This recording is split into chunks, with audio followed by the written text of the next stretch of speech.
Alright guys, welcome back to another episode today of our My Player Career Mode, and as we're kickstarting the episode off, it's going to be starting with a game against Brighton, so hopefully you guys are excited. Today's episode, we have that second leg of the semi-final of the Carabao Cup for you all to enjoy. Also, I did look and see who Spurs have got within the first round of the knockout rounds in the Europa League, so that should be coming later on in the episode. So stay tuned guys, you'll be able to see if Ben can make it to a cup final in his first season at Spurs, or if they're going to fall short. For anyone who missed yesterday's episode or the day before, whenever it came out, then you guys won't know the result, but I'll tell you right now, it was against Derby County over at Derby, and it was a very slender 2-1 victory to Spurs. So on aggregate, it is going to be a 2-1 lead for the home side on this occasion. So of course, it's not job done yet. They still could concede. They did concede in the other leg against Derby, so there is every chance that maybe once again they will concede. So hopefully that doesn't happen though today. And Ben and Spurs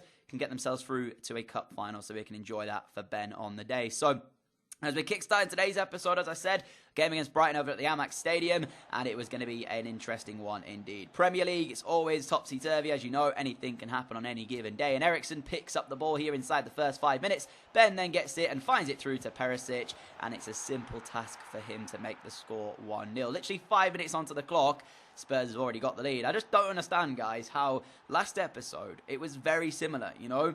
I spoke about Spurs' great defence, and I spoke about the fact that they were tearing teams apart in some occasions in the Premier League, scoring for fun, and then other games struggling to do it, mostly against like the back fives and stuff. But then last episode, we didn't concede a goal in the entirety of the episode, and neither, Spurs didn't concede one, yet they took on Derby and conceded the first shot that Derby had. So I'm hoping that they don't get this kind of mentality that they are the better team in every single game and that they can take it easy, especially against a team like Brighton here, because, they know Derby. They will catch us on the break as well, like Derby did. So when Ben picked up the ball on the edge of the area and did that, I just felt like it was going to be an easy day at the office. I mean, you can't really have a shot like that and watch the keeper basically make the silliest save you've ever seen in your life and then not really think that it's going to be an easy game for you. You know what I'm saying? Like this, it's not in the corner.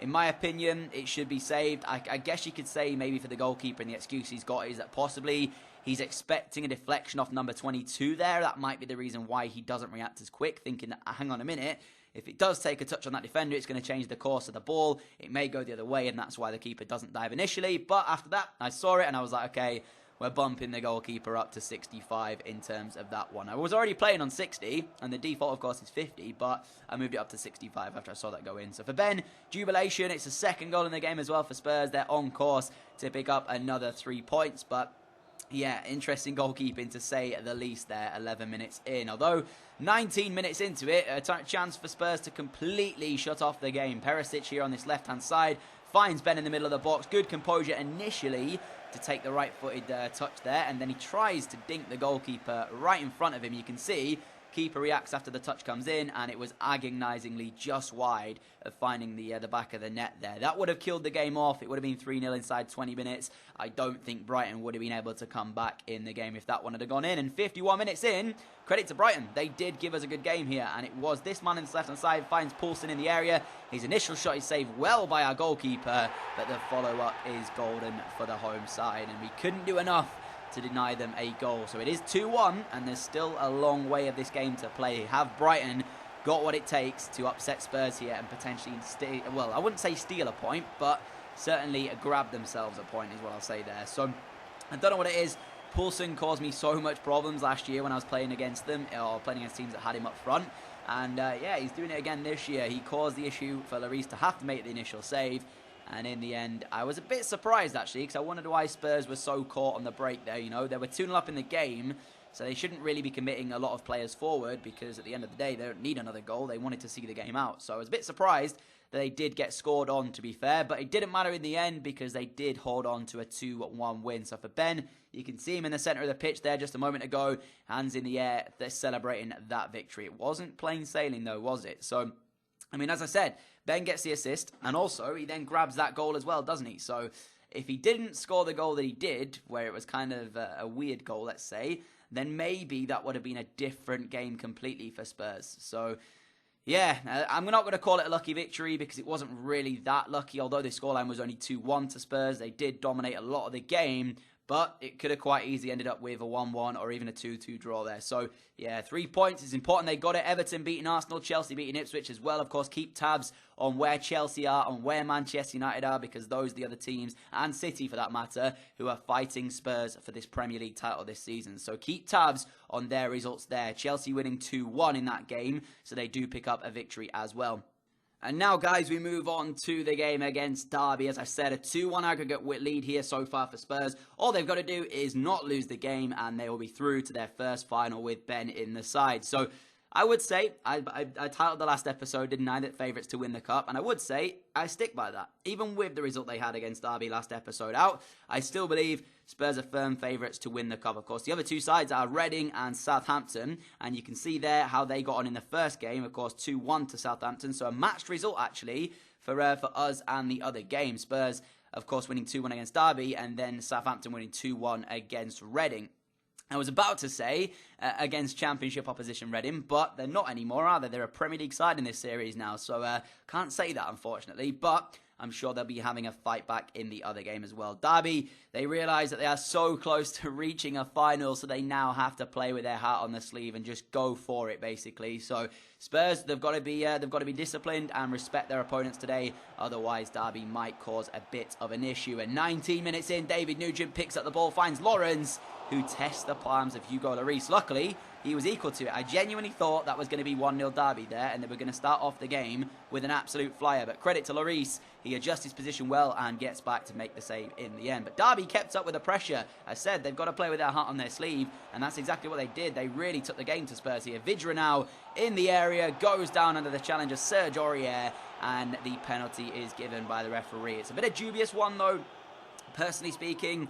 I didn't feel as though Aurier really did that much wrong. You'll see the tackle again in a moment's time, guys. I feel like he won the ball. You can see from this angle, he actually does get a big toe on the ball. It's the follow-through, I think, that the referee has given it for. So, I mean, if you're looking at that as a dubious, penalty, I would say it's easily given as it easily could not have been given. Do you know what I mean? So, I don't know. Let me know what you guys think about that in the comments below. But Vidra steps up for Derby, and he slots home to the bottom corner there.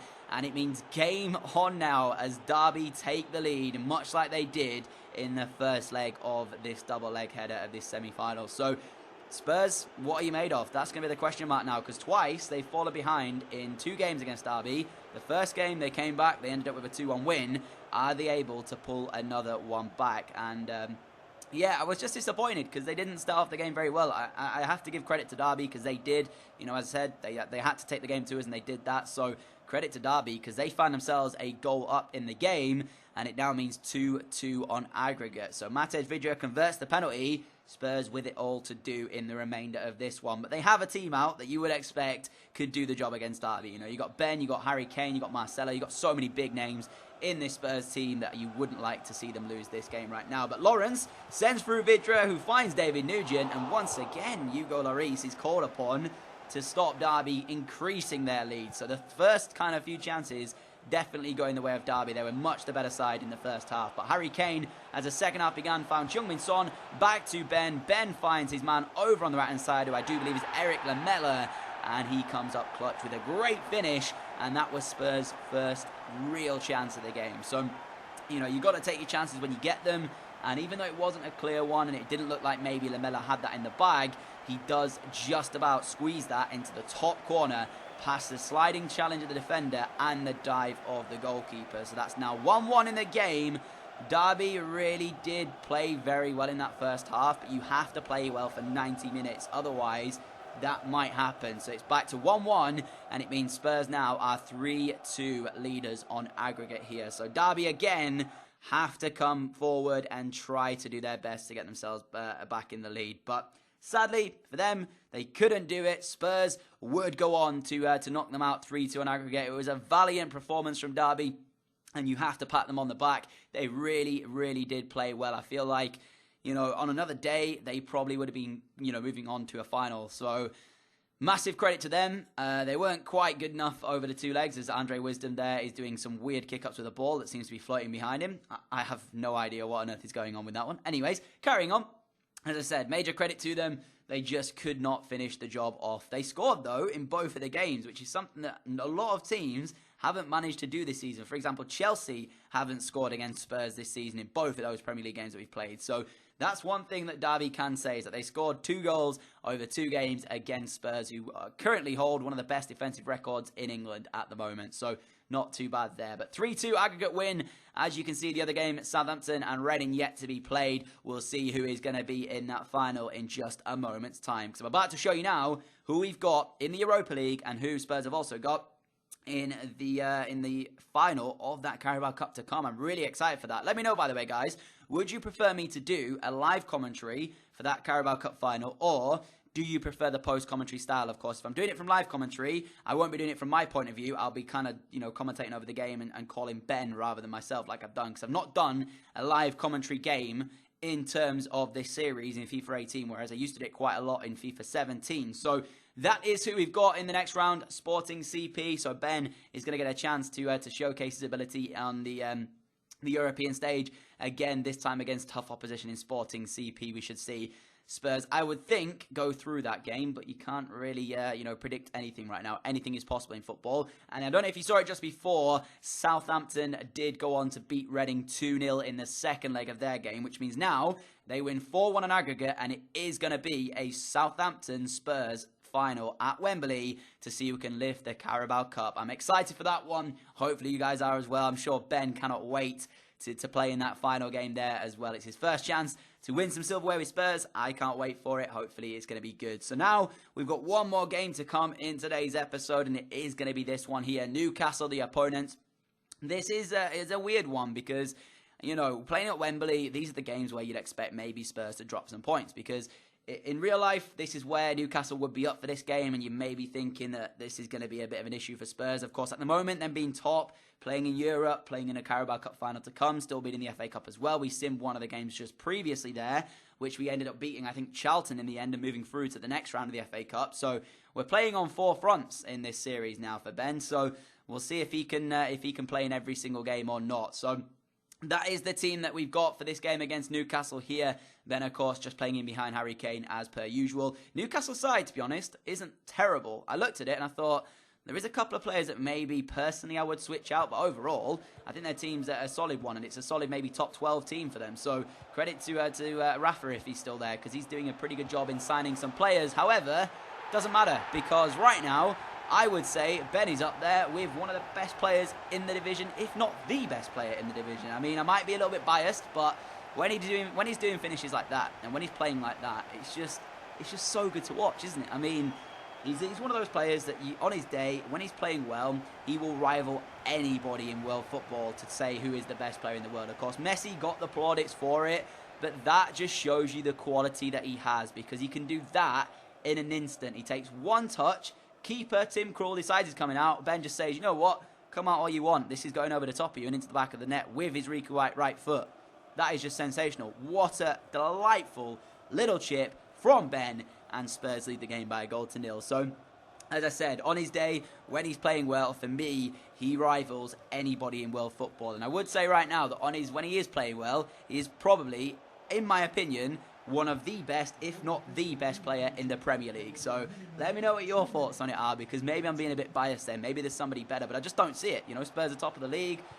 They've got a lot of players playing well, but for me, Ben is shining right now in this Spurs team. And another one who is Harry Kane, of course. He's always going to be playing well when he's got the service coming in from the wings and from Ben himself. And that is now 2-0 in the game. It was disappointing from the Newcastle perspective, because that man there on the right-hand side does slide in, just doesn't quite reach the ball. And Harry Kane is in a very kind of, I would say, it's a difficult position to score from, and yet he just takes it first time. Krul doesn't manage to get over in time, and it is now 2-0 to Spurs. So a lovely finish from Ben, and a very good thumping finish from Harry Kane. It's his 4th goal in the Premier League. He actually has less goals right now, Harry Kane, than Ben does in the Premier League. So I don't know what to make of that. I know Harry Kane, of course, didn't start a few Premier League games previously. He was playing a lot of cup games and stuff. And Ben, with 5 minutes to go, has the chance to make it 3, grab himself a second, and he did that. So just when I was praising him, saying how good he is, and saying that on his day he's one of the best players in the Premier League, how does he go from hitting a delightful little finish to missing a one-on-one opportunity that he should score 100%. Maybe you should have lifted it over the goalkeeper, but I'm going to show you an instant replay, guys, because there is a new feature in FIFA. If you don't know, you can see where you're actually aiming with the analog. So watch this. I'm running through with Ben at the moment here on that stronger left-hand side of his, and then watch what happens. Look where this arrow is pointing. That, for me, is pointing massively within the sticks of the goal. So how on earth does it do that? I'm lost for words. I genuinely thought that should have been in the back of the net. I looked at the arrow, and apparently, of course, the arrow is where your analog is pointing, where you're aiming. And I tried to move it around just to see if it was actually in the middle of the sticks, and it is. So, bit weird, to say the least, that is in between the sticks, and yet we've missed it by that much. But regardless, Ben, I'm sure, won't be dwelling on that situation. He scored a wonder goal just before it, and it is going to be a 2-0 Spurs win. So for them, it really has no impact whatsoever. The only thing that it could have been is, of course, it could have been an extra goal for goal difference. But another look at that delightful little chip from Ben, and it was actually a great pass from Heung-min Son. I didn't give enough credit for that pass there, because he found Ben with a brilliant through ball, in all honesty, and then, of course, Ben does the rest, and he does the business. But other than that, guys, that is where we're going to end today's episode off. One thing to note, guys, I know we're in a contract with Puma right now, and that Ben is in that. He actually ends up next year in January being away from that contract. I know a few of you guys have been saying, can I switch the boots? But for some reason, I haven't unlocked the new Puma boots yet. I'm waiting to do it in the achievements bit. I think I get it within the next boot pack. If not, it will be the one after that. So bear with me, guys. I appreciate your patience on that front. But thank you so much for watching this episode as well, guys. If you did like it, a like would be greatly appreciated. As always, thank you for your continued support on the channel. Really do appreciate it. I will see you all again at 4 p.m. UK time tomorrow, guys, for yet another video. Don't miss it. Catch you all then. Adios.